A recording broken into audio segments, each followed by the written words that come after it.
I'd like to thank you all for joining us for a special meeting of the Town Council, February 20, 2007. At this time, I'd like to ask you to join us in the Pledge of Allegiance.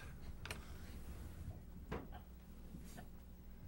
pledge allegiance to the flag of the United States of America, to the republic for which it stands, one nation, under God, indivisible, with liberty and justice for all. Paul, if you have any trouble, you can just stand back there holding the clock. Either way will work for me.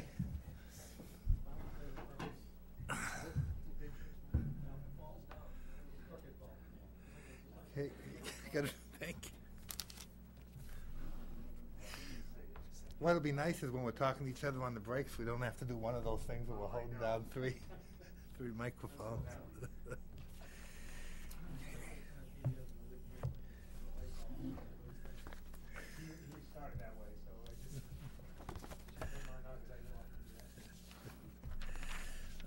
Okay, I'd like to start off. Well, first of all, I'll start off by mentioning Nancy Harrington is on vacation in California visiting family, and the most eligible bachelor in Merrimack has flown the coop and got married this weekend, Mike Malzone, and he's off on a honeymoon in Florida with his new bride, and we wish him well.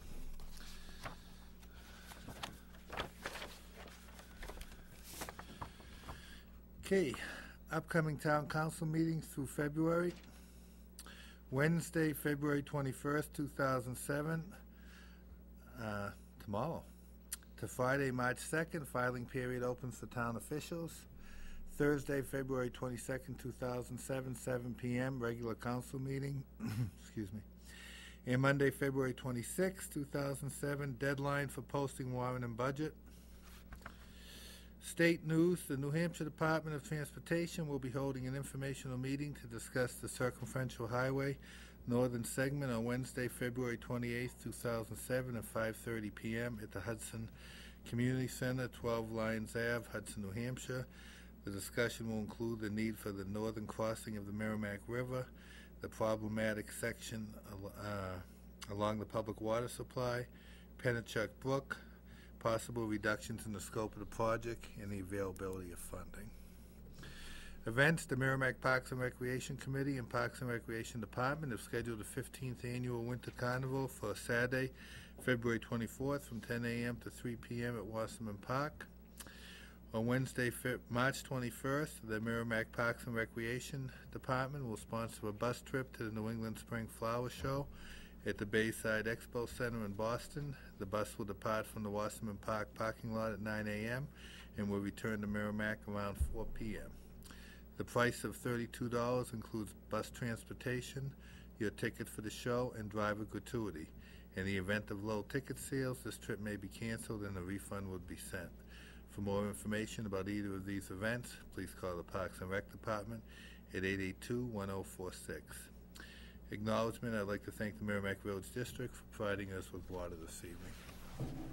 Okay, before I ask if anyone else has any announcements, I'd like to ask if there's any members of the council that are planning on attending the meeting on the 28th involving the Circumferential Highway. I'm going to try to attend that. Okay. All right. Anyone else? That will be my intention also, to attempt to attend, to see what we have going on there. Okay.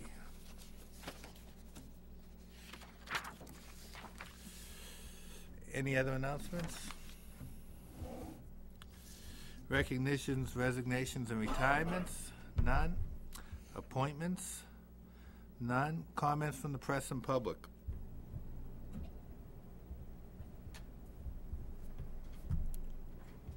I'm not sure how long is enough anymore. I don't see anyone coming to the microphone, so we'll move on.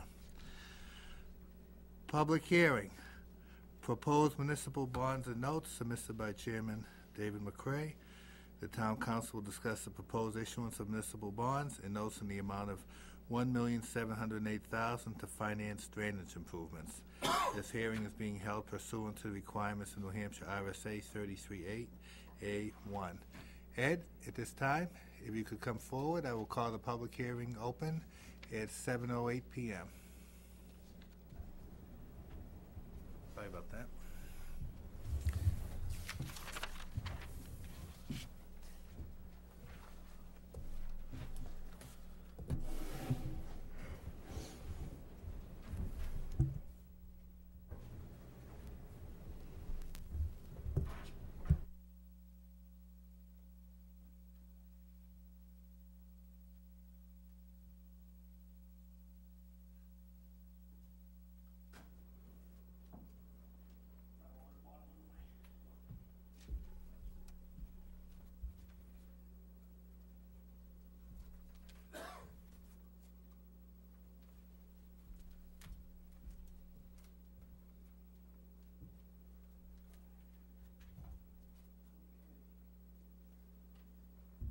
Mr. Chairman and members of the council, the article before you that we'll be talking about tonight is the $1,000,007.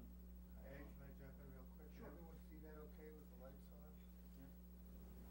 Very good, thank you. I'm assuming the camera's getting that okay? Turning it on though. Hello, hello? That's better. Okay, this article, as you all will recall, was a warrant article in last year's town meeting. Just a brief history about the $1,000,007.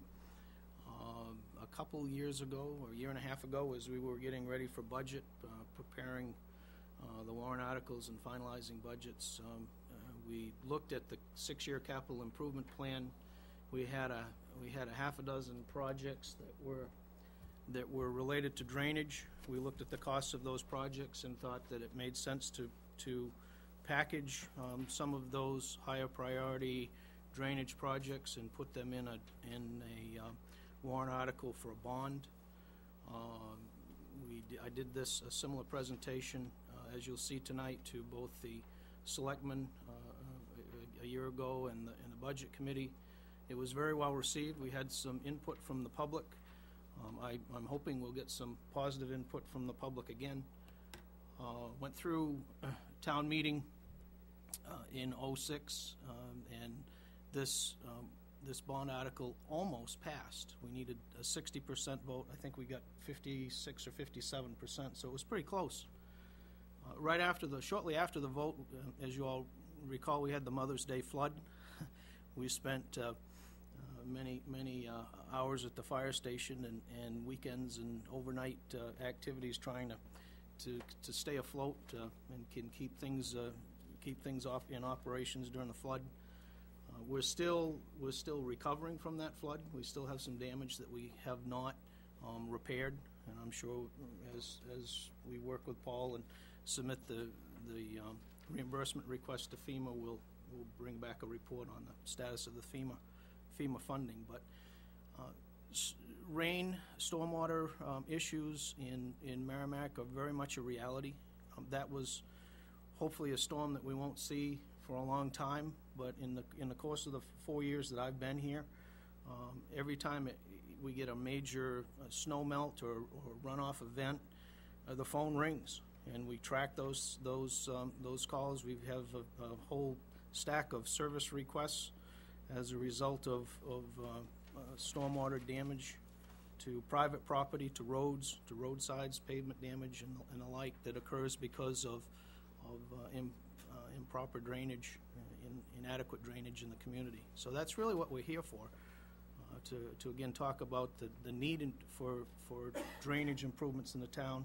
This $1,000,007 is likely to be likely to be the first phase of several million dollars of drainage improvements. Just, I guess, again, if you go, well, that's okay to stay there, I guess, Paul. But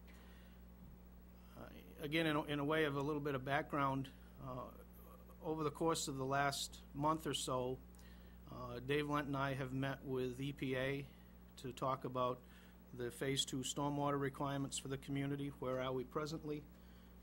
Where do we think we'll be as EPA issues their new permit in '08 for the community? What new requirements do they think that they will have for communities like Merrimack? In response to that, my office put together a request for proposals, request for qualifications for a consulting firm to do a comprehensive stormwater master plan, as well as working on our EPA stormwater requirements. That's a project and presentation that we hope to bring to you all probably right after deliberative session, but it goes hand in hand with the drainage improvements that we'll be talking about tonight. So lots to do in this town in terms of drainage. Some of it is very much driven by EPA and is a regulatory requirement, ties into the Clean Water Act and protecting rivers and streams. So all of these improvements that we have listed here will not only provide a benefit to the public infrastructure, the roads and roads, sidewalks, shoulders, and those types of things, but in many instances provides for protection to private property as well. So again, with that little bit of background, one other tidbit: the way the warrant article was written last year, it also includes the ability to utilize grants, and part of what you'll hear tonight is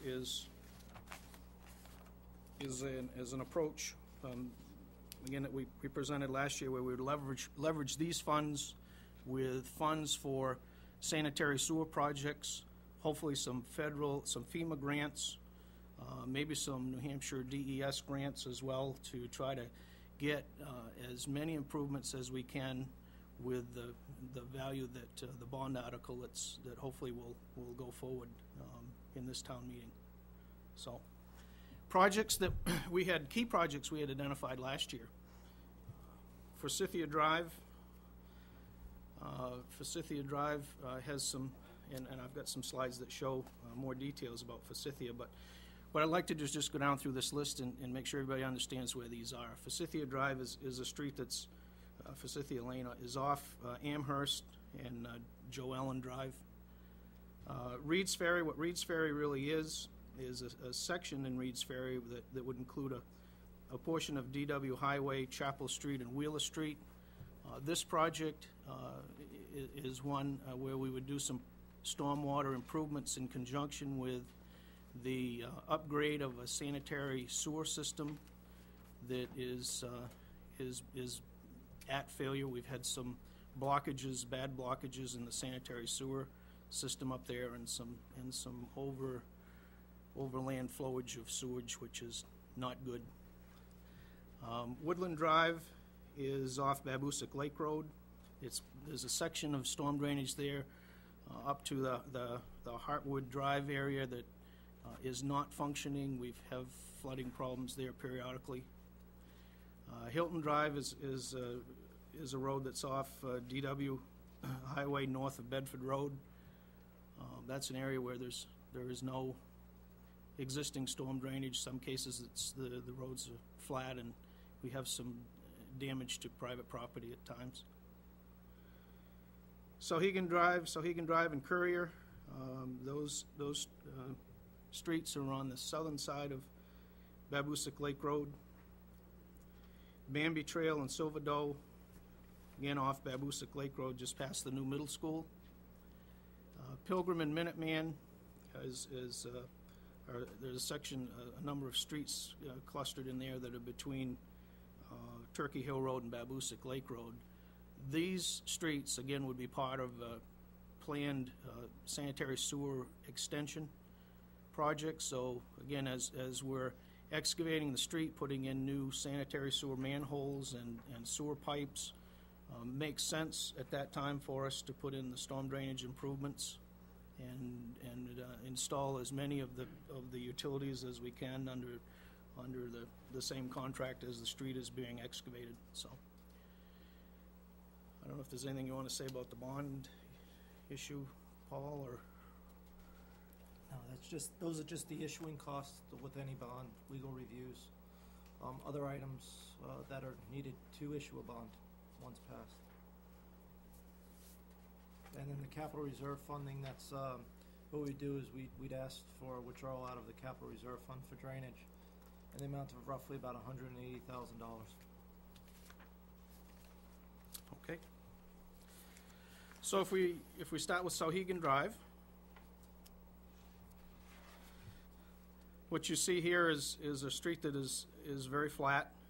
There's not a lot of crown in the road. We like to build roads with a high point in the center so that the water can run from the center of the road over to the edge of the road and hopefully longitudinally up and down the road, preferably along some curbing or something that directs it into a catch basin or a closed drainage type system or into an open ditch. Neither exists here, so the water runs down the frozen snowbanks and finds its way in people's driveways or wherever or ponds in the road. Again, more of the same. What you see here is some ponding in the road. This is bad for the pavement life. Any place where the pavement is cracked and the water can find its way through the open cracks in the pavement. Through the freeze-thaw process in the wintertime, all it does is degrade the pavement and create a shortened life in your pavement investment. Minuteman. Next. Minuteman again has a fairly flat street, ponding in the road. This is at the intersection. You'll notice in the bottom part of the picture there's a crack that goes across the road. That's a transverse crack in an intersection.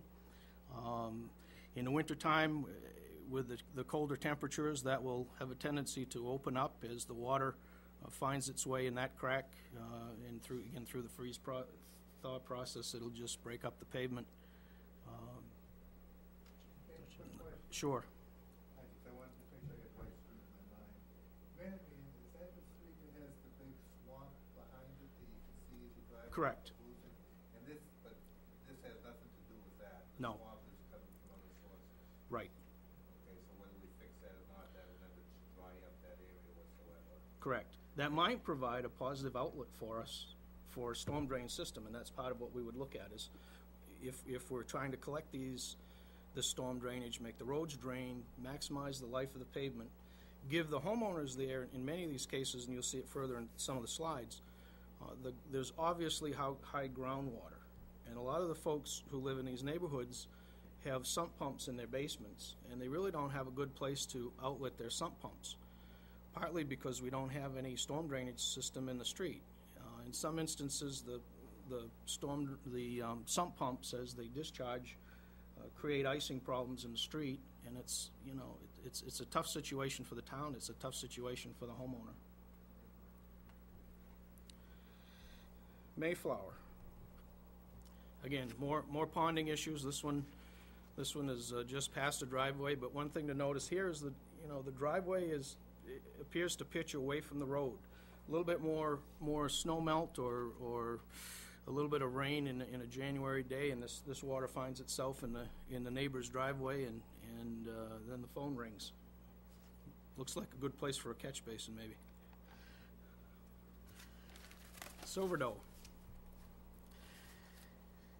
Here's an area where no curbing. There's a little bit of a grade here, so as the water comes down around the frozen snowbank, it erodes the side of the roadway just past the pavement. This was not planned as a ditch, so it's creating its own depression along the edge of the road. If a car comes around there, it finds itself in the depression as well. But a problem here is that will affect the town and the pavement is naturally as the water goes down around that ditch that it has created. It's a natural path to the subgrade underneath the pavement, and again, freeze thaw through the winter time. All that does is destroy the pavement prematurely. Again, you can see a transverse crack here with water just uphill of the crack. Not a good situation. Can't really see this because it's dark, but this should be Bambi. Is there a light? No, that's Bambi. That's Bambi. This was overlaid a couple years ago but water, we have water here that ponds in the middle of the street, on the edge of the street, in people's driveways. The next picture shows a driveway that, not to pick on these poor folks, but a driveway that is failing prematurely. You can see how the frost has really gotten to the driveway, gotten to the pavement structure there. Looking at the terrain around the house, and looking at the driveway, there's obviously a high groundwater problem here. If you can go back one slide, Paul. Again, here's the public street. We don't have any catch basins. What would be common in a street like this would be to put in what we call under drain. You all know what septic systems look like. I think they have the perforated pipe, and under drain is sort of the reverse of that. It's a perforated pipe. It's placed underneath the street, but it allows the water to go into the pipe and drain into a catch basin, so it helps to de-water the subgrade underneath your street system, so that it minimizes the frost damage in the wintertime. This street doesn't have that. The pavement will not have a long life.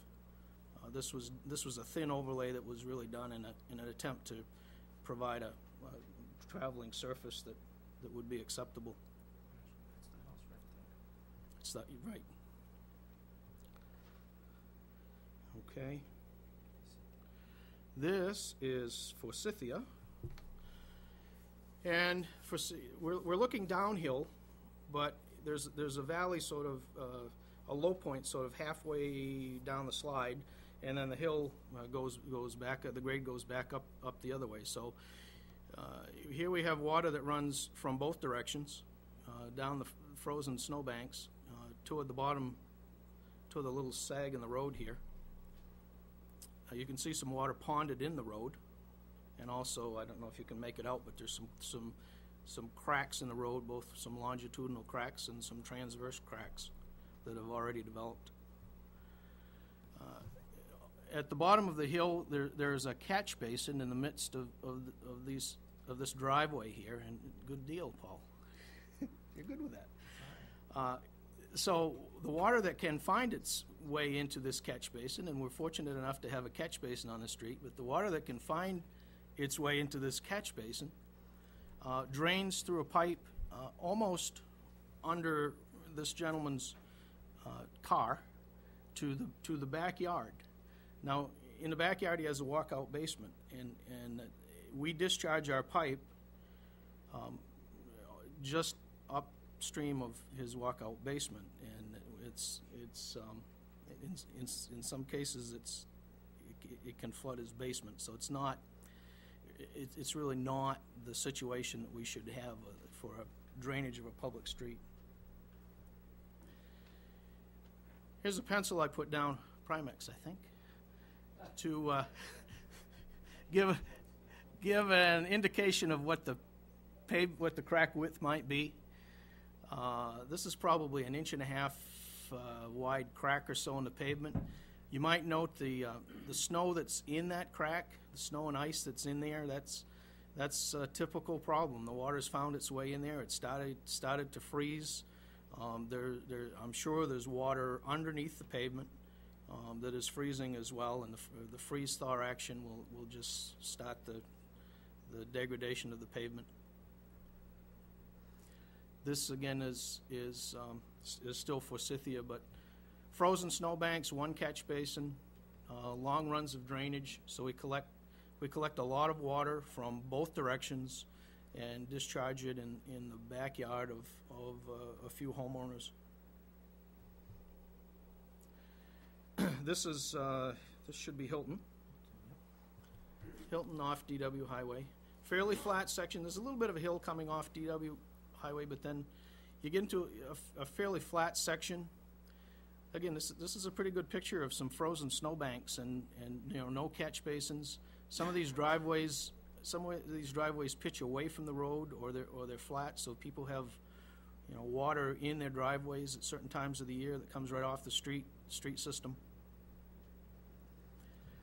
This gentleman, in order to keep the water from running into his garage and toward his house, actually picked the grade of his driveway. so that he'd keep the water running toward the street. However, when he did that, he lost the use of his garage. We don't have any catch basins here, so had he not reconstructed his driveway, again, the water that came off the road would likely run right into his garage. Here's the top part of the hill. This pitches pretty sharply toward the east and going down over the hill. There's not much of any storm drainage in that area either, but the driveway to the left, you can't see it too well, but the driveway to the left, so it pitches away from the road, so there's an area where water again can run right off the road. And we like to try to space the catch basins. If we're doing a closed drainage system, put the catch basins in areas where we can capture the water before it just runs willy-nilly into people's driveways and backyards, and also give the folks a place where if they need to discharge a sump pump, they can have an opportunity to do that. This is Chapel. Chapel up at the Reed's Ferry area. There's a catch basin on the corner.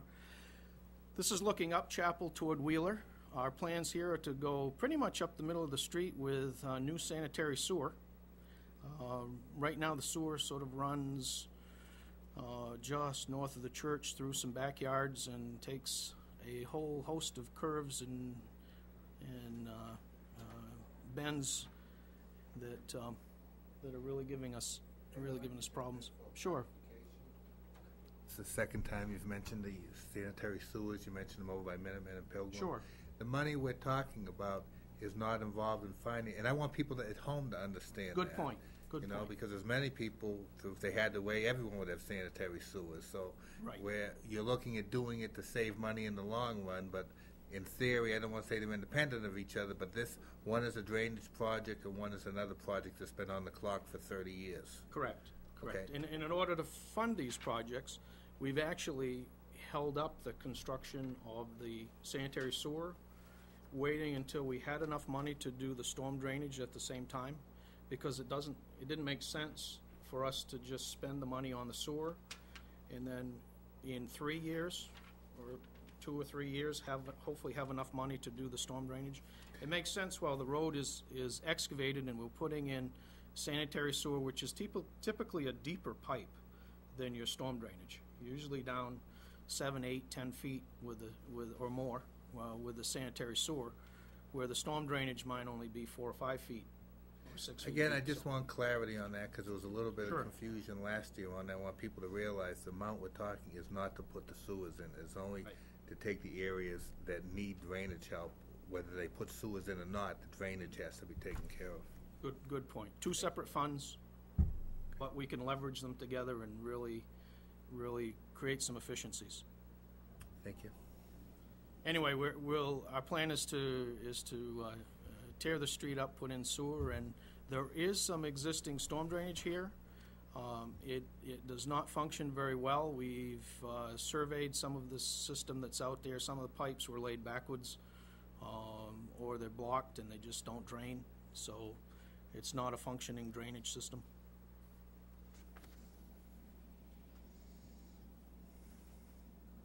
You're up. Yep.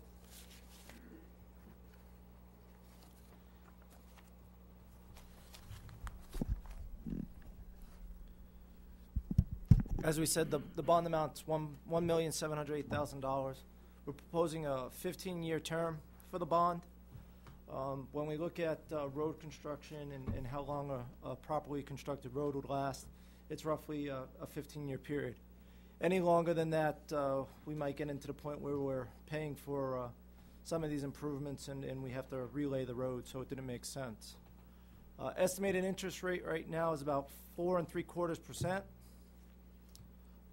Budget for 2007-2008, roughly for the interest expense would be about $40,000.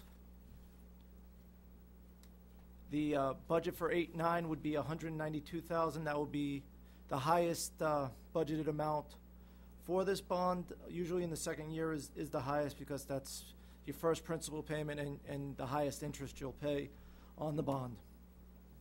Average throughout the 15 years is $147,274.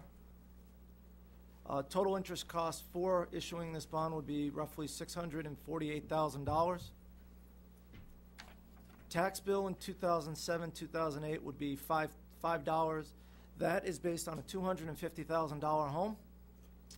And the tax bill for 2008, 2009 would be roughly $18, once again based on a $250,000 assessed valued home. And the average tax bill over the life of this 15-year bond is about $14, based on that same $250,000 home. Any questions? I have questions, but I'm going to hold them off till once this goes down. Well, that's the last slide, so. Beautiful.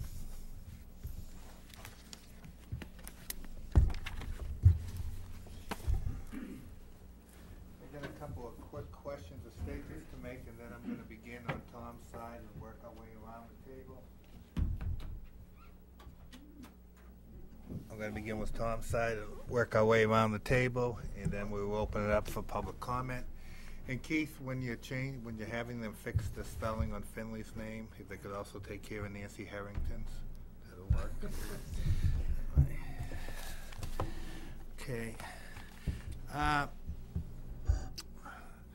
Ed, when I talked to Keith a couple of weeks back, when kind of this was dropped on everyone at the last minute, and as I said before, part of the reason was it was always tickling my brain. We need to bring up last year's article, and something else always got in the way.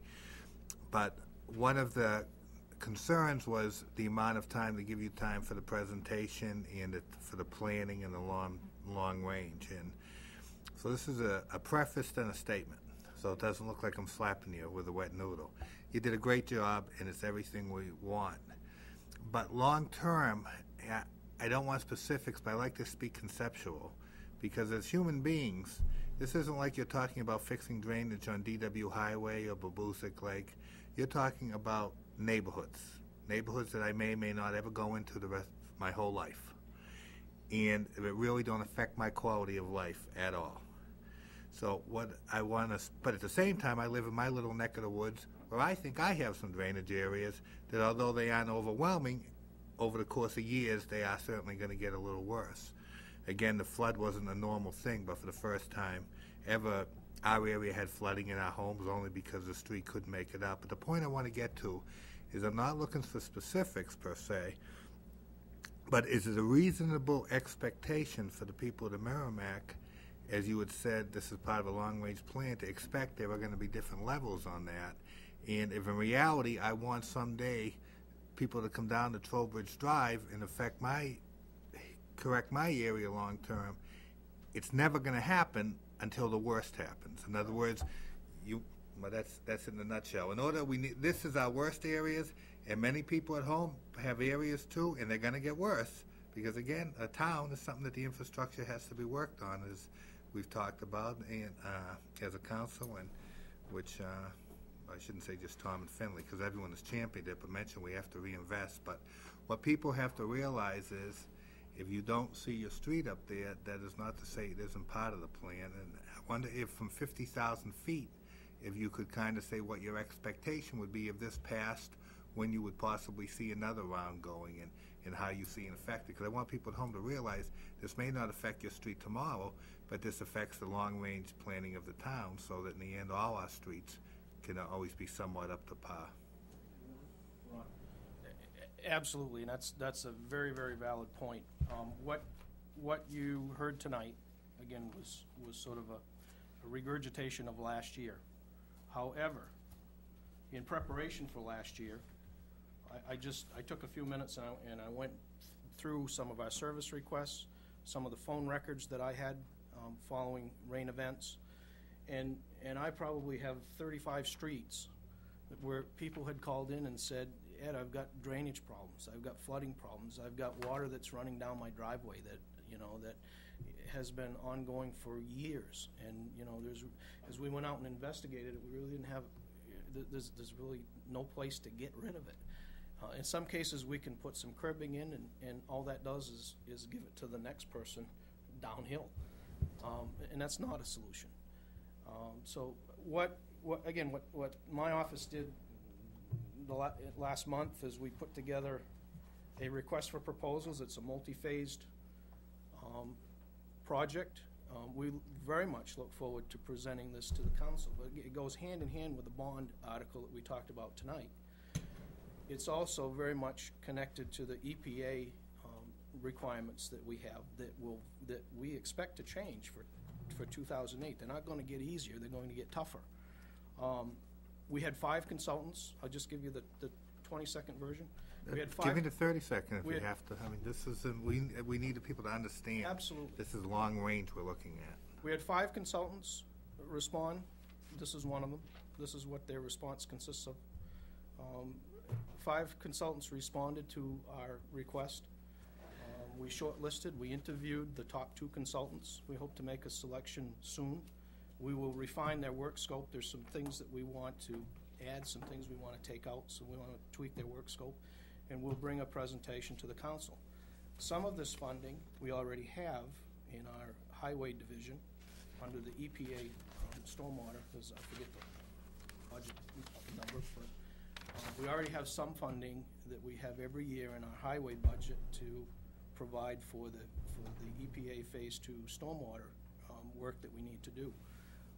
Over and above that, our plan is to inventory the town and create the GIS system that we all are very much looking You forward learn to. quick, don't you? You know that's her button. So now every time you mention it, you look right at it. This is very important, and it's very important for the town in its compliance with the new EPA regulations that will be coming. We need to identify what we have for a storm drain system, get it in our GIS system, get it mapped, and as part of this project, the consultant will look at what we have, what do we have for service requests, start identifying some drainage basins, and putting together some master plan stormwater improvements for the town. What you will likely see is a 10 or 15-year stormwater program that the town can fund when it feels comfortable with it, but we'll have projects that are identified in a prioritized manner.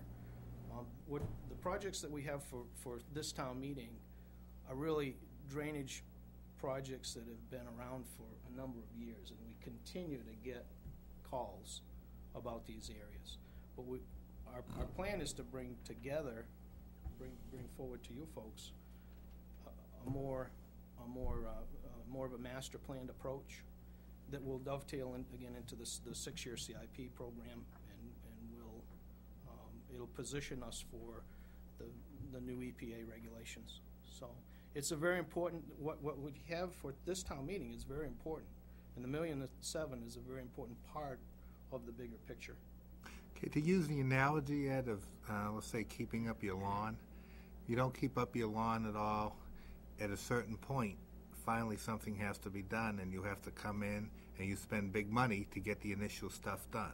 Right. Such as we are looking at a $1.7 million bond, because we really, as a town, have not addressed these issues as well as we would have liked. And I'm not talking the last 1 year or 2 years, I'm talking the last 10 or 20.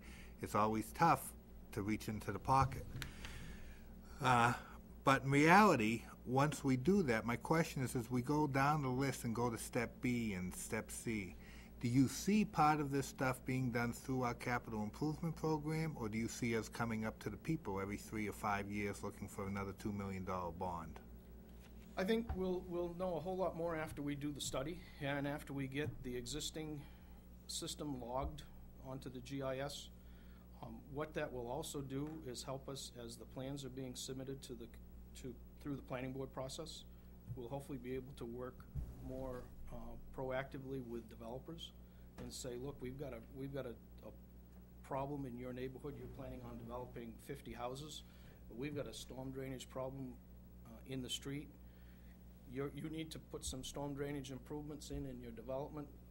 Maybe we have some money in our drainage capital improvement plan where we can leverage those funds with the developer's funds and get some improvements in the street at the same time. but there's some real positive benefits, I think, in the direction that we're going in. Yeah, I'm going to go to Keith because I really didn't get a straight answer that I want, in all due respect. And if we're going to go this year, I need the people that have an understanding, good or bad.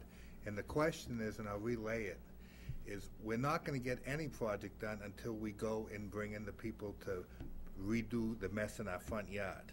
And we're not going to be able to get the other areas back.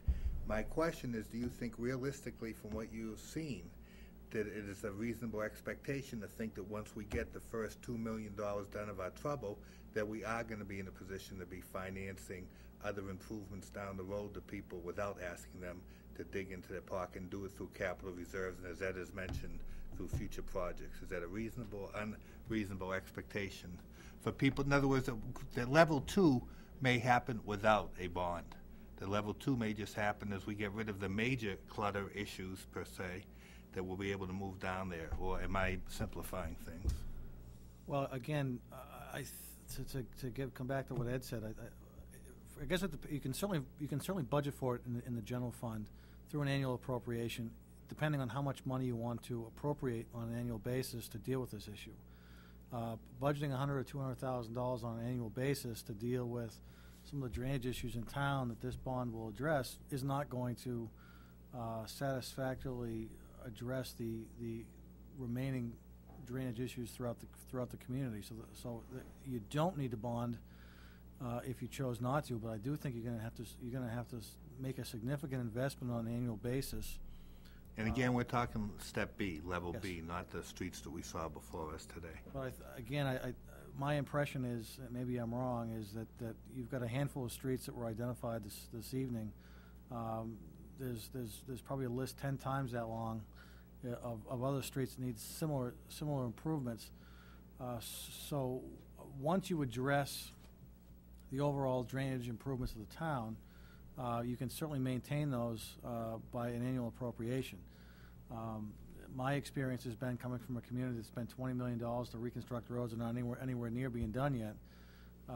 What I think is being proposed this evening is critical because it's a lot less expensive to maintain the infrastructure that you have rather than having to reconstruct networks of roadways because they have diminished in quality prematurely because of the water damage. And unfortunately, I've learned more than I care to learn about road construction and over my past several years. And I can tell you the biggest issue is getting the water off of the street prior to having the water drain through the cracks in the pavement and those types of things, because once that occurs, you've polluted to a certain extent the sub-base of the roadway, and you get the water heaving and whatnot in the wintertime. So I think what Ed and the council have proposed this evening is something that is a critical first step in trying to address the infrastructure of this community. There may need to be another bond 2 or 3, 4 years down the road to deal with these issues on a larger scale. But once that's been done, I think you're probably looking at an annual appropriation to just properly maintain the infrastructure that you have, so you don't need to go out and bond in the future for road reconstruction or drainage improvements. I want to go back, Ed, and I'm glad I asked that question of him because in reality what we saw is I didn't like your answer. So I asked him, hoping to get a better answer, like Ma doesn't let me take the car, so now I go to Dad, and he gave the identical answer. So I guess, again, the expectations is what we're seeing is we have a bond, and we may 2 or 3 years, 4 years down the road, we may need another bond, but at some point we will reach momentum over a 10-year plan where we will be able to do it ourselves. And I think that's what you told me, but I think I was seeing the world through rose-colored glasses and hoping for different. But again, we're not going to fix all this overnight, Right. And this is the first step. And maybe another good point here is that the $1.7 million we have 3 years to expend. And it will take us some time to get those projects together and get them out to bid and implement complete the construction. So, in that window of time where we're hopefully addressing these major areas that have been identified over the years, with the first phase of the bonding, our master plan work will be finished. We'll have our GIS GIS information in place. We'll have our new EPA permit. We'll know what that really means. And we won't be back, I don't see us coming back next year for another bond. I see this as a very, very important appropriation that the town critically needs. But it gives us enough money to really do some positive improvements in the next 2 or 3 years. Okay, Ned, I want to thank you personally for the good job you did. Again, the last thing we need is a DPW director that's just telling people what they want to hear instead of what they did, and what you did in the last 10 minutes is tell it the way it is. And there is light at the end of the tunnel, but don't expect it to show up in the next year or two. But in 5 to 7 years, we may be sitting right where we want to. There's light at the end of the tunnel. It's not the train. But I think we need to try to be proactive. And, we know we've got some problems. You saw that train in Bedford, right?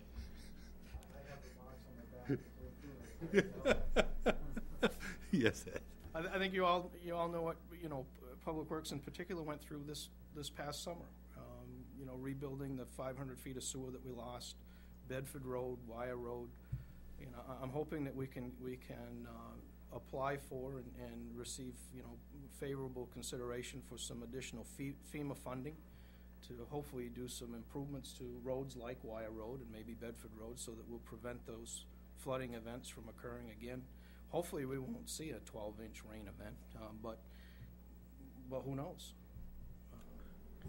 Thank you, Ed. I'm going to go to Keith, and then I'm going to open it up to the council, beginning with Tom. Keith? I think it's difficult to appreciate the need to spend $1.7 million to do some drainage work, because at the end of the day, you really have a hard time putting your hands around something that you can appreciate the tax dollars that you're spending. It's not a building or a vehicle or something you can look at and say, this is really money well spent. But again, my experience has been that this is critical money to be appropriated, because if you don't appropriate this $1.7 million, you're going to be reconstructing these roads, and the 1.7 is going to be 3 or 4 times that to do the same amount of work several years down the road as the 1.7 is going to be in 2007, 2008. So again, it's tough to get a real warm, fuzzy feeling about drainage improvements, and I can certainly appreciate that. But it's a critical investment in making sure the roadways that we have in this community are operating properly, and they're lasting. More importantly, the appropriate length of time the roadway is supposed to last before having to invest more money in it. Thank you. Tom? Yeah, Ed, how much time and effort and money do you spend on an annual basis just to try and temporize these issues on these roads or in the town? That's a good question. I'd have to look at some reports to get you a good answer for that, Tom. Okay. I think it's would be an interesting piece of information, because we're looking at spending on average $145,000 a year. You have a several $1 million budget.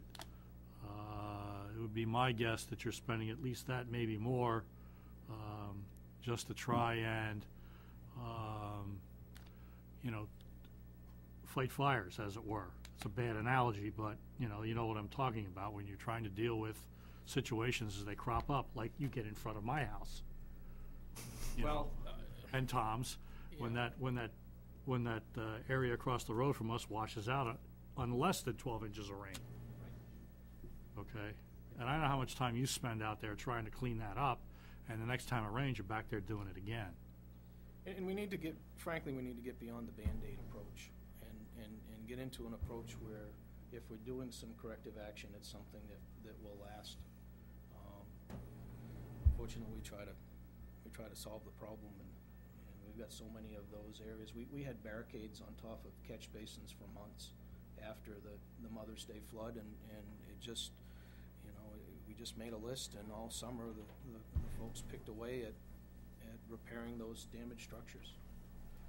I can try to get you a good number. I hate to shoot from the hip and give you I did have expected you not, anything you're going to give me is going to be off the top of your head, and that's not potentially useful, but just some sense of that. I mean, I understand we have an anomaly with last year's rains, we hope. So, that would inflate the number at least for this year, but the fact of the matter is this has been an ongoing thing for a long period of time. I mean, Woodland Drive was on the projects that they were trying to bond back in 1978 or 1979 when they put that first drainage program together. Okay, so I mean, I'm looking at this list and I'm saying, I've seen these names before because I've been in town long enough to have seen that. I'm sure you have. I'm sure you have. So I just think that would be a useful number because it gives people a sense of what we're spending just to clean the streets, essentially, just to sweep it up and not to fix it. Well, I can tell you the shoulder damage, roadside shoulder damage alone that we had after the Mother's Day flood last year. Our crews spent weeks out there just rebuilding shoulders. Never mind the catch basins and the washed out catch basins and pipes and things. The edge of Wire Road that we had to reconstruct. Some of it we had to contract out because it was just more than what we could handle. But I'll try to put some numbers or time to that. Thank you. I'm all set. Thank you, Thank David. you. Keith, could we have, and Ed, some type of preliminary numbers for Thursday's meeting? I don't care if they're ballpark. I don't care that anything is going to be better than what you could have given Tom now. Sure. What I would like you to also to include is, again, the best guesstimate, but the time that you, Dave, Lent, and Kyle spent. I mean, that's got to be just answering the phones and dealing with this administratively. That's going to be a very good amount of the time you're spending, and so I'd like that figured in also, if you could. Sure. Thank you. Again, as we talk, this whole thing is going to be education if we try and move it forward, and the more you can give people the return on their investment, and the more you can allow, as Keith has said, for people to get their hands around what is this buying me, Okay, Betty. First of all, I absolutely support this project. It definitely is needed within the community. I know that when I was involved with town affairs that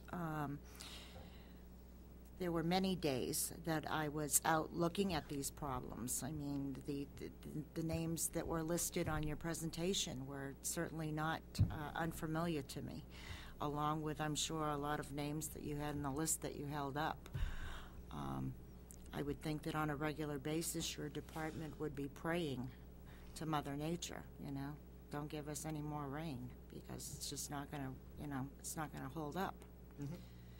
I think that drainage, as was indicated earlier, is a situation where if we don't address it, one way or the other, the taxpayers are it's going to be coming out of their pocket because it affects your roads.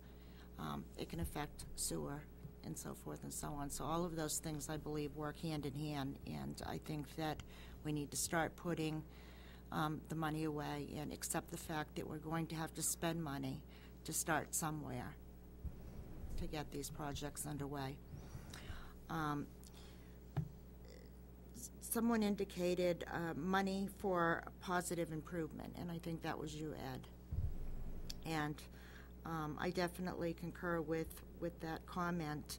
And I also wanted to say that I think that you would be surprised not only at the calculation of the time spent in addressing these, but also from just within your department. But I think it would be surprising to also note the time spent in other departments, because that's what happened. Everything snowballs. I mean, we used to get calls in the selectman's office about drainage. I'm sure the police department's gotten calls about drainage.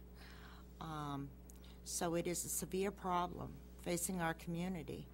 And I'm sure that you get the brunt of it and deal with the brunt of it by going out there in the field. But I think that it's a situation where it's now branched out. It's gotten so bad that it's branching out to our other departments because people just aren't sure who to call. Mm-hmm. So I think that when you look at those numbers, it's not going to be surprising to me, whatever it comes out to.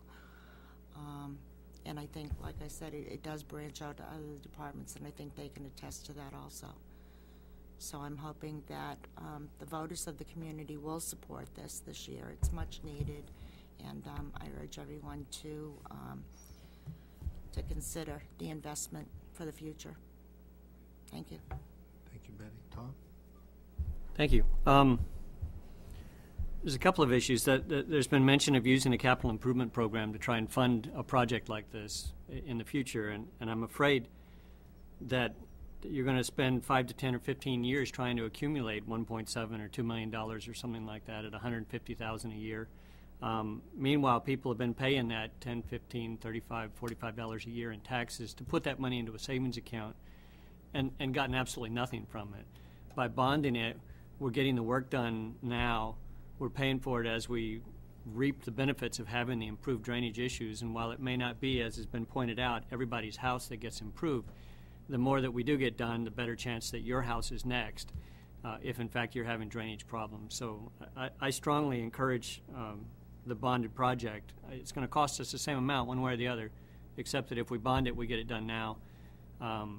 If we try and put it into a savings account, we're talking about 5, 10, or 15 years before we could accumulate a couple of $1 million to try and do this. And so we could pick one at a time, but it would take us that long to get enough money to do these 7 projects, and then 15 years from now, we still haven't gotten any of the other ones done. So it would be nice to go ahead and get this project out of the way, get this first stage, how much that is, to the overall project going.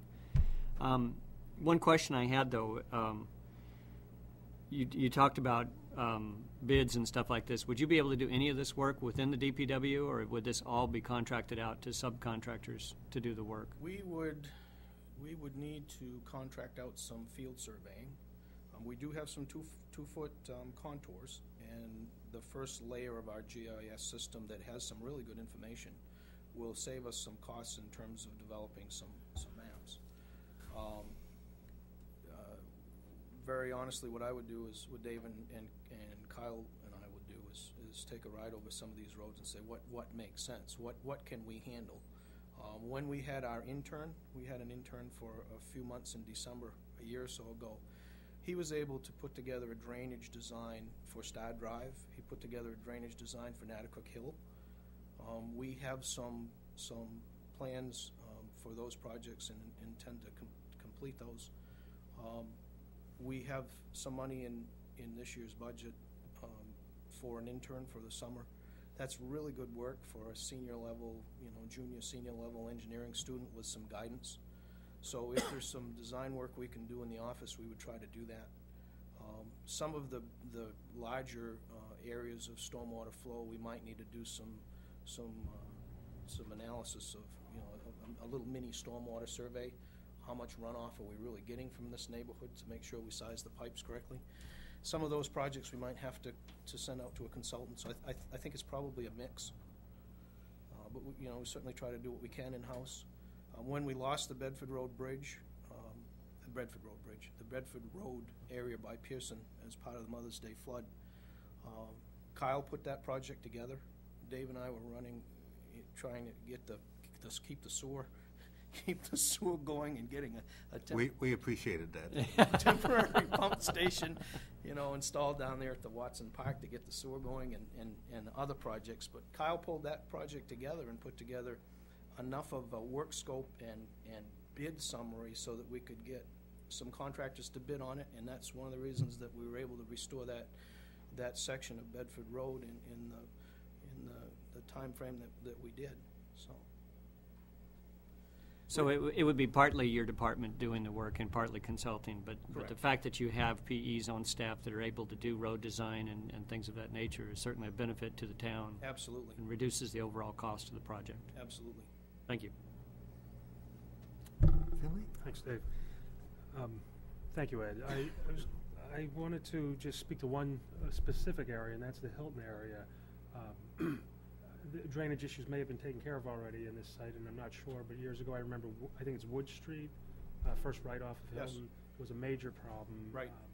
Had that been remedied? We put in some structures there with the highway crew and took care of some drainage problems. That was one that was on an earlier list, so we were able to come up with a solution there and took care of some drainage problems where the water used to come down the frozen snowbanks and run in this gentleman's yard, Yeah. driveway, and so we, So that was said, that's why, Correct. because it seemed like that would fit nicely into that Hilton project, but obviously, it's not necessary. Thank you. And then the last thing, and it may come with the information that Tom had requested, but I was just wondering where Bambi Trail was a recent overlay. Would you be able to put a number on that tonight? for the cost of that, Yeah, it was I can get you a cost for that. It was Okay, a very, yeah, no, very thin overlay. It wasn't an inch. It was just a skim it to, cover up the cracks and prevent any further damage. right, no, I didn't know, because it was a relatively recent thing, I didn't know if you could put a number, but I think that one project would be a great example of a Band-Aid that it has to be a regular occurrence, and that can't be a completely inexpensive process to do. And we're not buying hot top for, $15 a ton anymore. It's $55 or so a ton, and if it's not lasting the 12 or 15 years that we should get out of that investment, it's failing prematurely, mostly because of the water problem. Yeah. I think from day one of engineering school, they teach you drainage, get the water off the road. And, you can build a road out of clay if you can keep it dry. But if it gets wet, you're in real trouble. Right. And then, okay, lastly, is it safe to imagine that leaching catch basins are no longer allowed? Or if they are can I be assured that we're not going to be utilizing them?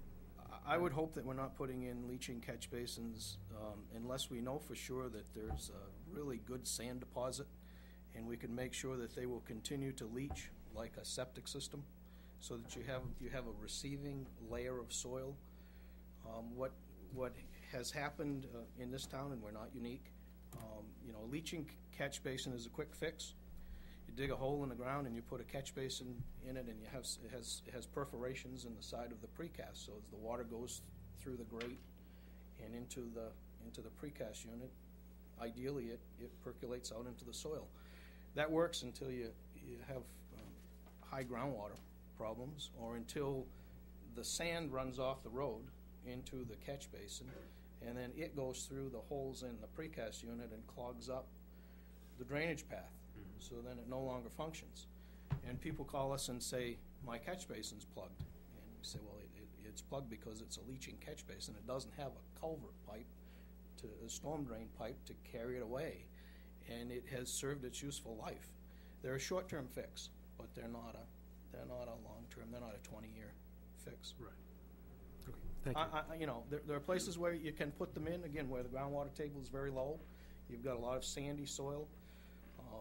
Probably would work out in the New Shaw's area.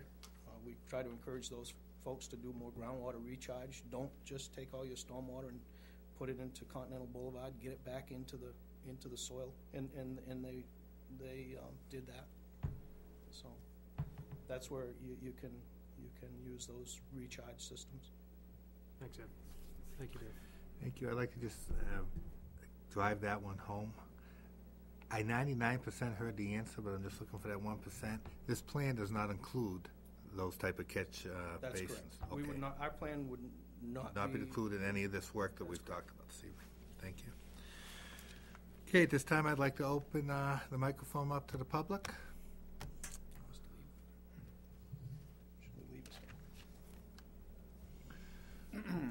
Tim Tenhave, 72 Amherst Road. I come before you tonight to put a face on the drainage problems. I, for 16 years, lived in the neighborhood listed on that chart that came up here earlier. I watched my neighborhood and my neighbors deal with the water that would run across their front yard, into the road, across the road, into the driveway, and into the garages of good friends of mine. Water that would just find its way almost anywhere it could go to be a hassle, if you want to call it that way. It really was. It would be a real problem. That Souhegan Drive, Courier Road area was terrible. On the Mother's Day floods, some folks thought it would be really great to run down to Wildcat Falls and see the water rushing over over the falls and check all that. But they came barreling down Courier Road, came 3/4 of the way down and ran into a puddle that was at least 12 to 15 inches deep and kind of got stuck right there. After a while, enough cars got stuck and tow trucks came in that people just stopped coming down or realized that, hey, there's a big puddle there. The leaching catch basin, the two of them that were down there were so plugged and not working so bad that within 5 minutes of those rains, they were full and overflowing. These drainage problems do affect people's quality of life. It might not be your quality of life because it might not be your neighborhood, but it certainly is quality of life. And a lot of these neighborhoods are the older neighborhoods. They're neighborhoods that have been here for 30 or 40 years. They're folks that have lived in this town for many years and have been dealing with this for a long time. And it's really time that we get ahead of the curve because we're way behind the curve here. I can show you pictures. I have them. I actually left a CD in Ed's office after last year's presentation that shows just that area. Not the Mother's Day floods, just an average rainstorm and how bad it is. You saw some of the Sauhegan Drive pictures that Ed had taken, but I can tell you within that same time frame he took those pictures, we did have a good rainstorm because it was a warm winter last winter like it was this winter. And I took pictures of it, and you would not believe how much water it was. And then we got a cold snap. And then there were people who were afraid to let their kids outside because there was so much ice out there that the school buses were literally sliding past the road that they had to turn into. So they had to be more sand brought out and make the road safe enough so you could at least let your kids go to school. It really impacts people's quality of life. It might not be yours today, but if you don't fix the bad ones, they'll never get to yours when it becomes your problem. So I'd really love to see this bond issue pass. I don't live in that neighborhood anymore, but I know what it feels like. And they're still good friends of mine. And it'll be that way. And it'll be your friends and everyone else's friends. At some point, we'll run into this. So to see this bond issue pass, last year, I don't think we did a good job. Last year, we had the voter's guide. And in the voter's guide, it had an 1/8 of a page describing this bond issue and what the tax impact was. And that was the education we gave through the voter's guide. We need to do better than that. We need to personalize this. People need to know that it is their good friend's neighborhood that's being involved. That when you drive down to go to Wildcat Falls, you're going through an area. That nice, pretty road that was done in 1988 or 89, if you drive it now, it'll rumble you all over the place. The only good thing about the drainage problem there is it slows the cars down. So, Tim, I wouldn't do this to many people in this town, Yeah. but for you, I'm going to make an exception. yeah. And I'm going to really put you on the spot here, so feel free to say no. Yeah, but you would be the ideal guy to do it because you don't live there anymore, so people won't be able to really say that you have a special interest. Mhm. But I think you'd be a perfect guy to put on a program on Channel 22 explaining drainage issues and how it affects that area and how it affects the town. Again, sitting there, like you said, it affects people's lives, and we need to do a better job of educating. Mhm. And I personally plan on trying to, if this goes forward, to champion and work harder at it than I did. But I'm just saying, you're a guy that's been on it, and we know people watch the channels, and I think it would be great with some of those pictures and having you go up there with some people in the area and do it. So I guess I'm asking if that's something you could do. Yes, I'll commit to doing that. Thank you very much, and any help I can give, I will give. But again, I don't think people don't want to see me out there. Lord knows they see me more than they want to. We do see you a lot. Yeah, I know. I hear you. But Open if your you mouth. could do that, I really think you're the perfect guy to spearhead that thing. Okay. Yes, I'd be happy to do that and share the pictures that I've taken over the years. And maybe bring people up to but I mean, just a Right. forum, a half-hour forum done by citizens, and not sponsored by the town, just letting people know these are your neighbors. Right. The other thing I'd love to see happen is a presentation similar to this at the deliberative session. I hate saying that word. But those meetings are shown over and over and over again. People see those, people watch them. They may not come out and attend, but they see them, and it'd be good to have and take some time, take 20 minutes, not 3 minutes, and really go through it and personalize it. People need to understand this. With the passing of the charter, bond issues now take 2/3. The last bond issue that passed by more than 2/3. So it's not an impossible task. It can happen with the proper education of people. We can get this done. This bond can go through, and it's really not a lot of money. And eventually, it's going to be your neighborhood. So my only message tonight is it's time. Okay, and if this does end up going on the ballot, Tim, the sooner you could get that program on the air, obviously the more people will be able to see it. Correct, Opposed to right. doing it the week before. Okay, do we have, thank you, Tim. Okay, is there anything else from the council? At this time? Yes, Keith? One of the things I was going to suggest to the council this evening was to have Ed and I and the council, if they'd like to be part of it, do a TV show. Again, just to reiterate what we did this evening and try to provide some answers to some questions and whatnot. We could either do it with Tim or a separate TV show if the council is willing to allow us to go ahead and utilize the TV station for that purpose. Well, again, we'll go to see if the council move. I love the idea. As far as whether Tim would do his own thing and do it with you guys, I'd leave that up to, I think you guys can all figure out which works best. I mean, maybe something you're doing it with Tim as a member may work. But we'll see if it goes forward, and then we can go from there. And I guess I'll look at my fellow councilors as I'm speaking. Would that be, if it moves forward, it'd be fair to say whether the town manager was to do it with his staff or do it with Mr. Tenhave, whatever they feel is comfortable would be okay? That's fine with me. In fact, I would recommend both. Yeah, I'd kind of like that. I hate to be greedy, but I'd kind of like that idea too, where you're doing one end from the town council's dime, which will have to be a little more middle of the road, and then Tim can tell it the way it is. Okay. I will ask if anyone would like to make a motion to move this forward to the ballot. Move that we place the article for the bonding of $1,708,000 to finance drainage improvements as we spoke of this evening. Second. Okay, motion made by Tom, seconded by Tom Mahon. First made by Tom Mahon, seconded by Tom Koenig. Tom Mahon, would you? I just respectfully suggest the council close the public hearing before they make the motion. Thank you very much. Formality. No, sorry. that's why we keep you guys here, to keep me honest. Okay, I don't see anyone else there unless Mr. Kozabek would like to speak. So at this time, at 8:15 p.m., I will close the public hearing. Thank you very much, Keith. And I will ask again for a motion just to tidy it up. Tom? Move to propose the bond article for the issuance of a bond for $1,708,000 to finance drainage improvements that were discussed this evening. Thank you. Second.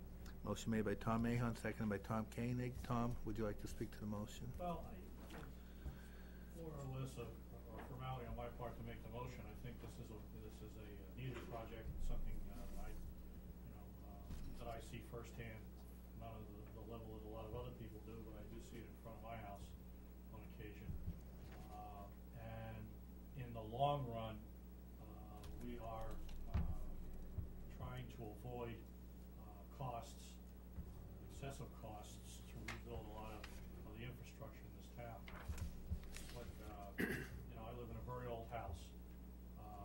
Most of the things that I do in my house are often things you can't see because I'm trying to maintain the structural integrity of the building.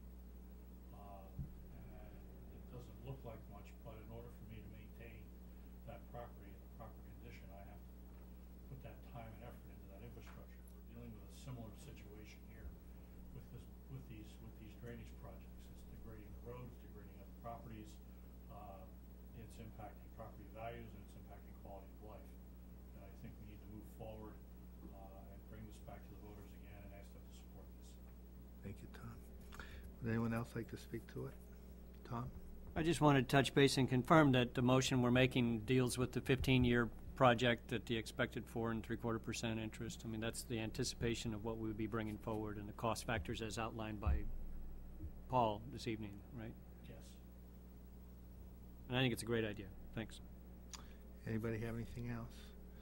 I'd like to speak very quickly as a matter of spending money and good money and bad money. Last year I supported this, and I got many phone calls from people that said they were confused. That on one end I keep banging my fist that I want to lower taxes and I want to control the tax rate, and then the other end I'm running around saying I support $2 million, and I just am going to go back to the same thing I've always said. I am not against spending money. A town of 28,000 people needs to work. It needs to spend money, and we need to maintain infrastructure. What I have said that there is wasted money that I believe is out there, and then there is not wasted money. This is an example of putting money into reinvesting in the town. spending $1.7 million is a positive thing to keep the town moving forward. And again, there are many times we need to spend money. So again, what people need to differentiate, there's a difference between spending money and wasting money. And this to me is a very clear area of money we need to spend. And as Keith Hickey said, the old thing, pay me now or pay me later. We will be paying for this. So again, this is good money spent. Anybody have anything else? Okay. All right, so we got that on the ballot then, and we'll be... Vote? Oh, yeah, we'll do that too. All those in favor of the motion, say aye. Aye. Aye. Opposed? Abstentions? Motion passes 5-0-0. Okay. All right, next up, legislative updates from state representatives. Don't see any there. Tom, If you want, I can give you an update on what I've done with the legislature for the last couple of days. Otherwise, we can wait till Thursday. I'd rather hear it now. Okay. Last Friday afternoon, I went and testified on House Bill 592, which was introduced by Representative Christensen relative to giving the New Hampshire Department of Transportation the ability to remove the toll booths if they were inclined to do so. It was Representative Christensen gave a brief history of the tolls and the exits and how we came to have them.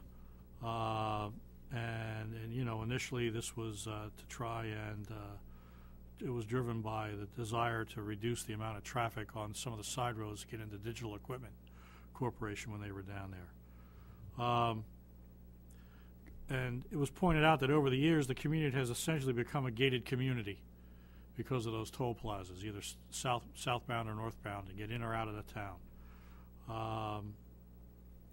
And much of the money that's being collected in those tolls is not dedicated to the projects that we see in our community, but are going to other projects in other portions of the turnpikes in the state of New Hampshire. The other thing that was brought up today was an economic viability of the tolls, and the statistic that Representative Hinkle gave was that at exit 12 they barely recover 55% of the cost of operating those toll booths in a year from the tolls that they collect. So that was pretty interesting. As expected, the New Hampshire Department of Transportation continues their intransigence on this. You know, bureaucratic inertia is a wonderful thing for them. And at first they said they agreed with this, and then they said they didn't agree with it. You know, the upshot of it is the bill was exec'd this morning by the Public Works Committee, and they're going to send it to interim study. This afternoon. So we're all set then, Tom. Yeah, right. You know, I mean, this afternoon I went and testified on House Bill 486, which was introduced by Representative Hinkle, for the toll should be proportional. I also signed up in support of House Bill 627, which deals with uniform mainline tolls, and House Bill 626, which is another bill. I think it's sponsored by Representative LaRue for the removal of toll booths and the establishing of one south of Exit 1 and the Massachusetts border. Anyway, you know, it was wonderful to watch the body language of the committee as you testify in front of them. The flat affect that you get from them when they're sitting there saying, when will this be done? It would appear that they're going to bunch all these together and dump them in their interim study, which for the State Department of Transportation I would be thrilled, because it's another way to push it off for at least another year before they have to deal with an issue. So anyway, you know, as most of us know, this is a exercise in futility at times, trying to deal with the state legislature on this. There is the continuing pointing of fingers in different directions that it's all somebody else's fault. It wasn't hard. The DOT individual that testified couldn't get it out quick enough that they didn't have anything to do with the tolls. That was all the executive council's issue. And so, you know, so it's the typical pointing this way and that way to get things done. Representative Mooney is going to, has suggested an amendment to the bill that I testified on this morning, House Bill 486, that would allow the Department of Transportation to program the transponders for the Easy Pass system for residents who have vehicles who have their domicile in Merrimack. When I testified, I said that can be done at any time. All you're dealing with is zeros and ones. It doesn't have to be done on an interim study. It's something that can be done in a matter of months to reprogram the software to handle that particular issue. So anyway, they thanked me very politely, and we moved on. As we shall do here. Thank you. Thank you, Tom, very much. Okay. Next up, Town Manager's Report. Keith? I spoke to the state of New Hampshire earlier today to see if we can find some available land for a potential courthouse site. They're going to be trying to put together a list for the town that we can consider, as well as any potential costs that may be incurred in having to acquire that land. It's just so we can at least have a conversation about what may be available from the state of New Hampshire. I did try to do some homework on why Exeter has a bill in for the $200,000 for courthouse land. Some of the legislators in Exeter have put a bill forward to use $200 to purchase property in the Exeter area for a district court. You just said $200. $200,000. Okay, I'm sorry. For the purchase of property for a district court. So we'll be watching that bill obviously very closely to see if that has any legs or not. And obviously if that works for them, then I would suspect that we won't be having to pay for any land for the town of Merrimack courthouse in the future. The other issue was that I held final interviews this morning and this afternoon for the fire chief applicants and candidates, and if it's appropriate and the council's willing, it would be possible to add to the non-public agenda for Thursday evening, maybe a 15 to 20 minute conversation about those interviews and try to bring a recommendation forward to the council.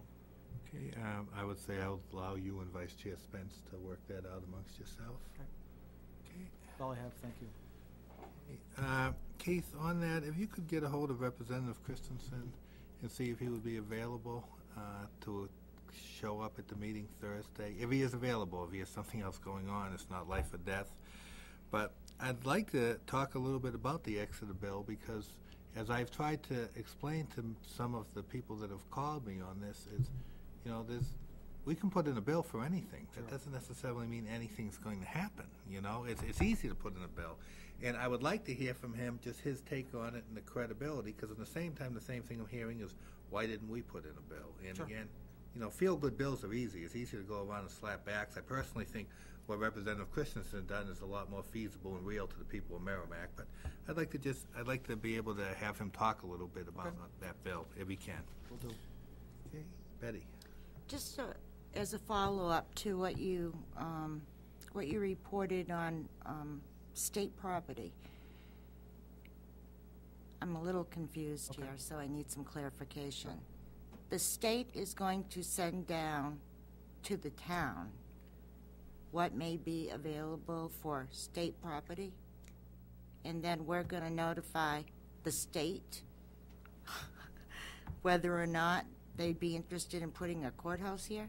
Yeah, what they've basically said is that if they do have a piece of surplus property that they're willing to dispose of, they would look to sell that property to the town or the interested buyer. I mean, my suggestion to them would be it's really for the purpose of building a state courthouse, but I didn't really want to get into that at this point until I get a list of all the appropriate properties that they may be looking to dispose of at some point. They've purchased a fairly significant amount of property on the Bedford-Merrimack border for this airport access road, some of which will be used for the access road, some of which will be used for stockpiling materials and things of that nature during the construction. If they could peel off a corner that was 3 acres plus or minus, it may be a win-win for everybody. So that was the angle I was looking for. I'm hoping that that with the momentum that we seem to be gaining on the judicial side for the need to replace the courthouse, if we could find a piece of property that matched up, that the state might recognize that they have a piece of property they can build their own courthouse on, so there shouldn't be any cost to anybody. But to Councilor Mahon's experience today, that might be a little bit too easy. I just want to say that I find that really rather strange that we would be going through the motions to, as you say, acquire the land from the state to give to the state for a courthouse. I think I agree with you. I mean, they should be. I would have thought they would have spoken to each other. Each entity would have spoken to each other to determine if there was any land available. If we've got to act as a mediator, and that benefits the town of Merrimack, then I think it may be time well spent. Thank you. That's my, I mean, I don't think the state really has any interest in driving this issue either way. In the end, they'll do whatever they do, but I don't think there's anyone losing any sleep at night up in Concord. And if you need to help show them the way, but I agree with Betty, bizarre is a good word.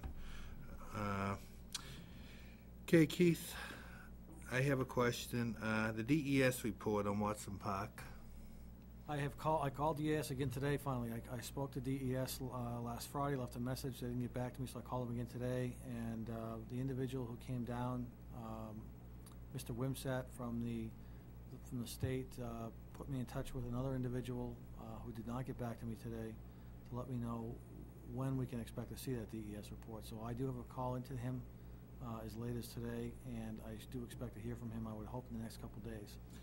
Okay, then what I'm going to request at this time is, unless anyone disagrees, we have a very heavy evening on the 22nd, and we're going to be missing 2 members. And a lot of what I believe has been Watson Park has had in the middle is waiting for that darn report. My feeling is I believe you should give Jackie Flood a call if you could and tell her we would like to push that off until we all have the report in our hands. Because, again, it's tough to ask them questions about the fence coming down or anything without that report. And when I originally asked Betty to schedule that, it was about 3 weeks ago, and we were at that time under the impression from the state that we were going to have the report in several weeks before. Betty, you in agreement with that? Yes. Doesn't make a lot of sense to have them down here? Yes. So, Keith, you'll make the call on that? I will, yes, And sir. Betty, you'll amend the agenda to remove that from it? Yes, I will have Brenda Cludier, who's here this evening, amend the agenda. Thank you, Brenda. Yeah, and again, if you can just let them know we want them here, but it makes no sense. Sure. I was just wondering if that was like what Keith's doing for the state, what I just saw there. Yeah. Well, no, at least this is all within the town. And there will be an end result that will be productive. Yes, there you Ooh.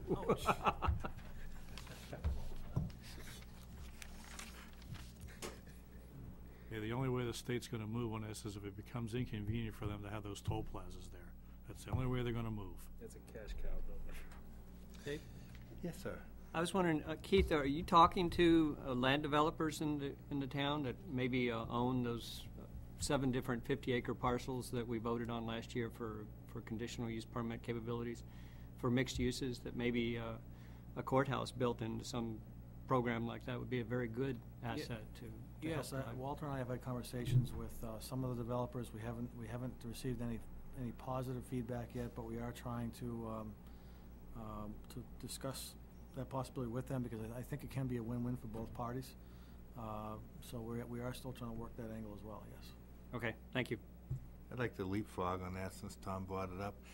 Just a reminder to us, when are you meeting with the MVD, and do you have a meeting set up with the school board? The school board meeting, yes, they put me on an agenda. I believe it's the first week in March, if I'm not mistaken. Is that public or non-public, Keith? Non-public. Okay. And the Merrimack Village District, I believe, is meeting, it's either Wednesday or Thursday this week, themselves, to determine whether or not they have an interest in selling a piece of property or somehow letting the town acquire a piece of property on Continental Boulevard. So yes, those And you will not be privy to that I meeting? was not invited at this point. I think that was a discussion amongst their their governing body and trying to determine what they want to do. And then if they are interested, I'm sure they'll invite. Will they be meeting in non-public? I assume so, yes. Could you do me a favor? Sure. Because sometimes, I won't say they're in a vacuum, but it's kind of different than this. Could you verify? Because they're meeting in public session. It may not hurt to show up and sit there. Sure. Be happy to. Thank you. Anybody have anything else? Old business, none scheduled. New business, none scheduled. Consent agenda, none. Minutes, none. Comments from the press. Mr. Kozabek has left the building. Comments from the public. There is none. Comments from the council. Okay, begin with Finley. That's it. Thank you, Dave. Tom? I'm going to divert a little bit from the public hearing aspect of tonight, if you give me a second. The first robotic program at the high school shipped their robot today. In fact, they crated it up last night. They're looking forward to the BAE regional held up at the Verizon Center coming up in a couple of weeks. It's free admission. It's an amazing event. The energy level is phenomenal. To some degree, it sounds like it's a school program, but it's really a town-wide program. First Robotics extends way beyond just the high school, or way beyond just the students. The mentors and the different companies and corporations that help to sponsor it and pay the $5,000 entry fee and things of that nature put a tremendous amount of energy into it, and they did a fantastic job this year. The kids and the mentors did a great job putting together a project, and they've got a robot that looks like it's got tremendous potential and crawls all over the place with a lot of ease. So it'll be interesting to watch. My special congratulations not only to the high school students who did all the work, but to the Petrovics, the Georges, the Leaches and Calabros, and all the other mentors that helped out this year with the program, and will continue to help out as they go to Manchester for the BAE regional, and then out to, I believe it's Illinois for the Boilermaker regional that they're planning to compete in as well. So come on out and watch them. It's an amazing event. You'll enjoy it. Thank you very much. Tom, could you repeat the date and the time again? I wish I knew the date and time. It's, but I don't. I think it's during the. It's in about 2 weeks. They ship today. Would you be able to give us an I update will on that on Thursday? Absolutely find out the exact time. I think that would be It's of a Thursday, interest to Friday, all of us. Saturday, and it's at the Verizon Center in Manchester, and it's open to the public. So people are encouraged to come out. And is there any kind of a website or a program that we can obtain? The first, I believe it's first.org, but I'll check on that as well.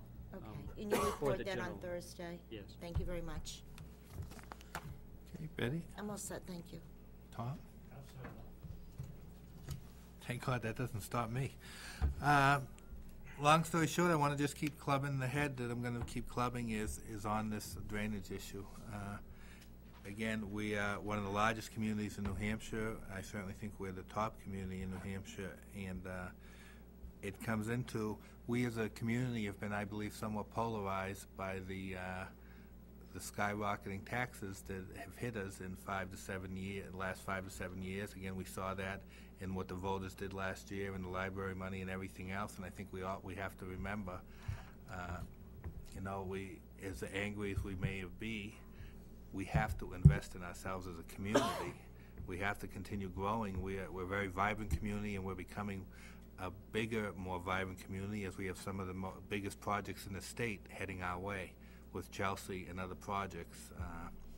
So we really, I just can't stress enough to people, when you're going in there, I know it's tough and you feel that your wallet has nothing left to give, but please separate between waste, what's good and bad, the same as there's a difference between maybe wasting money as a family and putting money in the college education of your children.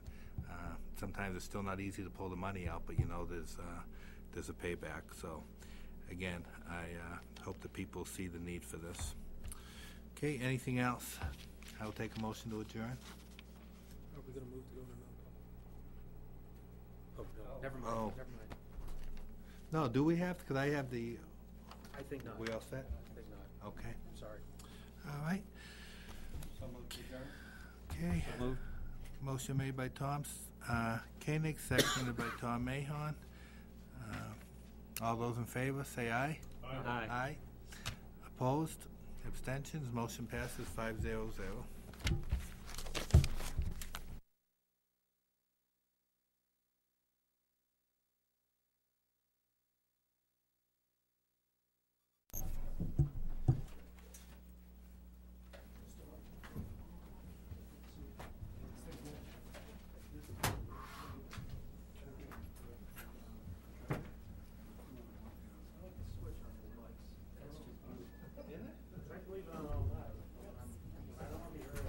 It never begin during a recess, so I have to say, is it on or is it off?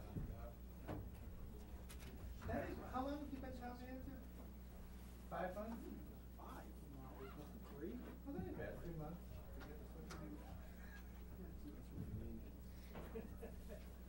Still fix your switch for you. John wanted better. That's the real goal.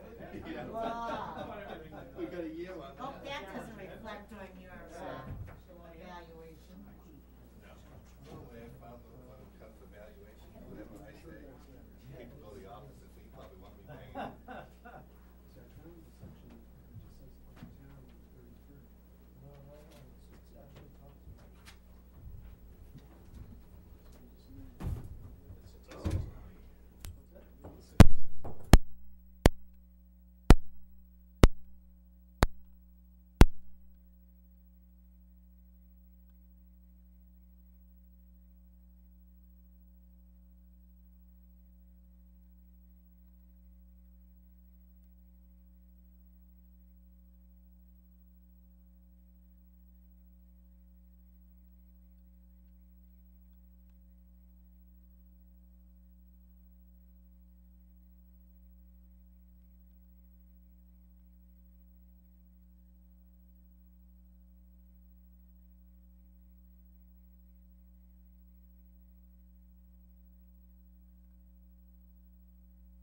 Okay, so it's It would be 6 1/4.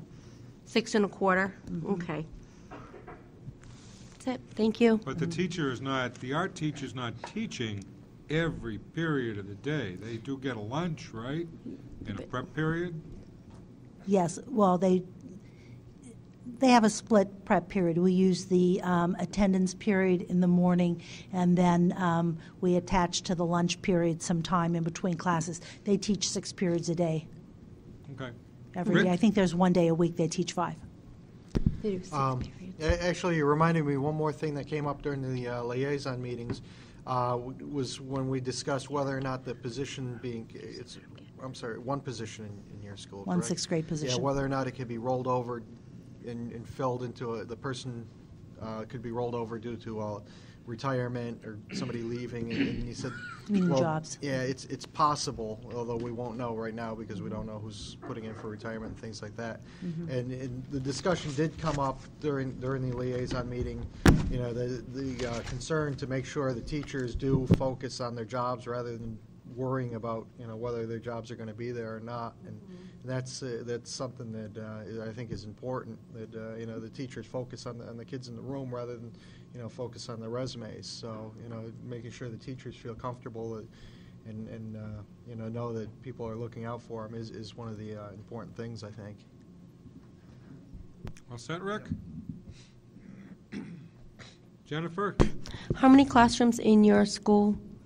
I know I just did the I can't find it. How many? Do you want this year's or next year's? Next year is fine. Next year I will have 14 6th grade classrooms and 14 5th grade classrooms. Awesome. Thank you.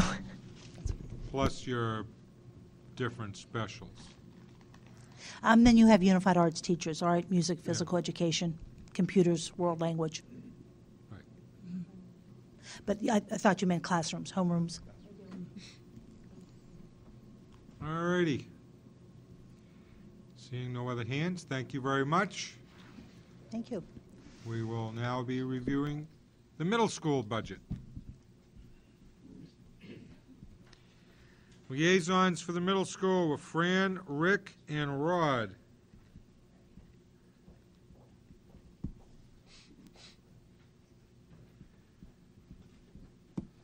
I'd like to welcome Tom LeVake, the principal of the middle school. Would you like to introduce your trustee assistant, please?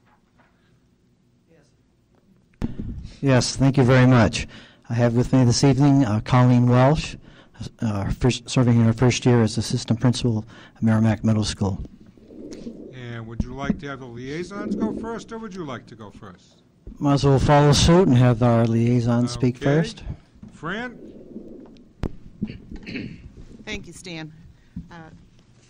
Rick and I met with Tom and Colleen on Monday during that rainy season that we had. And I had some concerns about the budget, and I think they're fairly well answered. But first of all, I just want to say that they've cut out, I believe, a total of, 8 teachers and 2 support staff? You've cut out 8 teachers and 2 support staff? Is it 8 teachers that you've cut out, or? You've had 71 here, and now it's a total of 53. It's 2 teachers, a music teacher and a world language teacher.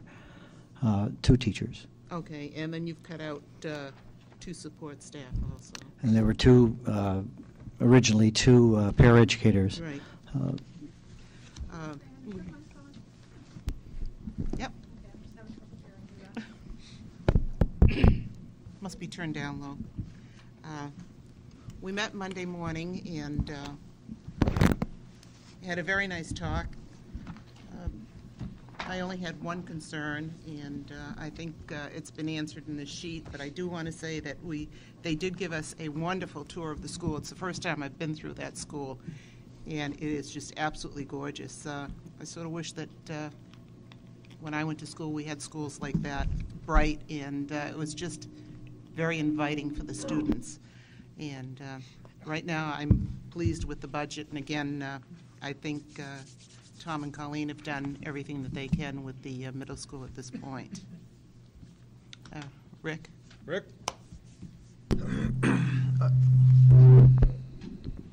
Okay. As Fran pointed out, we did get a tour of the school, and I have to point out, for anybody who's never actually seen that school, it's quite impressive. Some of the technology rooms are pretty high tech. It's the best way to put it, where they have different sections. So you have kids on computers, and they could be learning multiple subjects in the same room. I thought that was pretty impressive. One of the things, and correct me if I'm pointing this out incorrectly, but I believe when we discussed the language position that was being done away with, you said it looked like we were probably going to do away with it because of the decreased enrollment anyway. Is that an incorrect statement, or?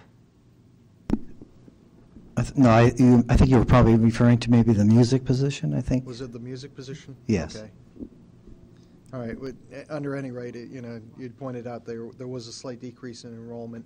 The only things in the budget that jumped out at me were the items on 15, which were the equipment replacement. 15 in the yeah.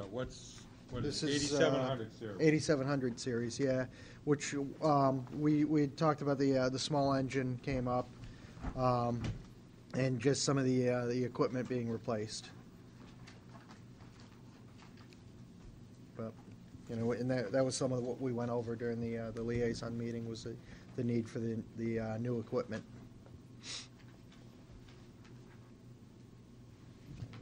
That was all I had.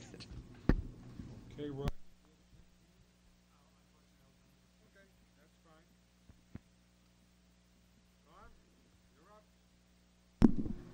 Okay, thank you. Again, we had a very fine meeting. We met for about 2 hours, including the tour. I thought the tour was helpful in terms of explaining our budget and able to see some of the new equipment and some of the new programs. Basically, our budget is a maintenance budget with a few requests for funding relative to a couple of curricular initiatives, as well as some new requirements relative to state standards. Some areas that are significant relative to those areas: the purchase of a new social studies textbook for our 8th graders in order to implement the new social studies curriculum. Our proposal would be the first year of a 2-year plan, so we could save some money and implement half the textbooks in the first year and then one half in the following year. Also, a class set of textbooks, where we would have one class set for our health text for use with our 7th grade health program. We were able to obtain textbooks through a grant for our 8th grade, but we did need some textbooks for our 7th grade health program. The purpose for that would be to maintain, promote consistency in our delivery system, because our students really haven't had a textbook in health, and also to address the district literacy initiative, so our health teachers could also do what they need to do to promote literacy in the classroom. So we do have a proposal for a class set of books, not a book for every student, but a class set to be used as the students move through their health classes. Another area would be the area of science. The middle school and other schools very soon will be assessed by the state of New Hampshire through the state assessment program. This year will be a pilot for that new assessment for science. And there are some changes in the state frameworks relative to science. So in order to address that, to prepare our students properly for the curricular changes as well as the assessment changes, we are requesting some items to augment that our instructional process. For instance, there's some new frameworks that deal with body systems. For instance, how a cell embryo develops from a simple cell to an adult stage. So we're looking for some models and some visuals, in order to provide some very, very good work or good models for those students to have to work with teachers in order to learn that material. The only other area that I would mention, as Rick had mentioned, in touring our facilities, the tech ed rooms and our consumer science. When we entered the new middle school, we came into or implemented our new program in terms of our technology and our family and consumer science. Prior to that, our programs were pretty much limited in their scope. It was the old woodworking program that many of you probably experienced, shop. In the technology and the consumer science was primarily, sewing and that type of thing. Our new program is very consistent with state standards. It covers a broad spectrum of areas. For instance, in family and consumer science, it includes things like consumer education and those kinds of things. In technology education, there's practical skills, flight technology, CAD. It covers the full spectrum. But we are now in our third year, entering our third year at the new school, and there is a need to replace equipment because all of our students, approximately around 800 in round figures, participate in those programs every year, and there's a tremendous amount of use of the equipment. For instance, I think Rick mentioned or someone mentioned about the students have to actually disassemble an engine, a small engine, and as that happens, with 800 students over and over, class to class throughout the day, those materials wear out. And because it's a new program and a new school, we did not have accounts for replacement equipment and items. So we did include in our budget for next year some funding for those two areas, consumer science, family consumer science, and technology education for replacement of equipment items that would need to be replaced. So with that, I guess we open up to questions. Thank you, Tom. I have a question regarding the middle school music teacher. How many middle school music teachers do you currently have? We currently have 3 music teachers. And you'll be going down to 2? Yes. The rationale for that was? Primarily the enrollment in the general music classes that occur during the school day. Our program is currently implemented. We have, as we said, 3 teachers. One teacher teaches instrumental lessons throughout the entire day to small groups of students. The other 2 teachers implement the general music classes. Given the enrollments as they currently exist, the numbers were becoming quite small. So we are comfortable and feel that we can implement the regular music program as we currently are doing it with 2 teachers, one who would continue to do the instrumental lessons and the other teacher would do the general music classes by combining those groups. One area that we do need to work on and are still continuing to try to correct or to address with the loss of the teacher would be how to implement our choral program, which the chorus, what we're looking at is having the 2 teachers that are currently in place really formulate a collaborative team approach where we can still implement the band and the choral programs after school, but it's going to require some creative work, and I think we can do it, but that's an area that we're working on and probably the only concern that we really have right now. And how does this adversely affect the middle school band?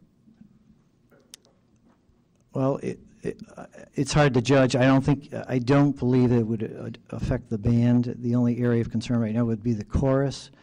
Our band director currently has experience in band and in chorus from previous years. And our other teacher that would be retained used to orchestrate our 6th grade band when the middle school was a grade 6 to 8 program. So I think between the 2 working together, and we are looking at some alternative ways to implement those programs, I think we could, with some creativity and collaborative work, I think we can still do both. Okay. Questions for the middle school? I saw Rod's hand, then Norm, then Carol. Hi. This is very generic, and I guess this could this question can go across all the schools. The last school, they had wanted to purchase 3 microscopes, and you're asking for a motor, microwave. Is there anything that the school has done, like with the Chamber of Commerce, to involve businesses short of having kids knock on doors? But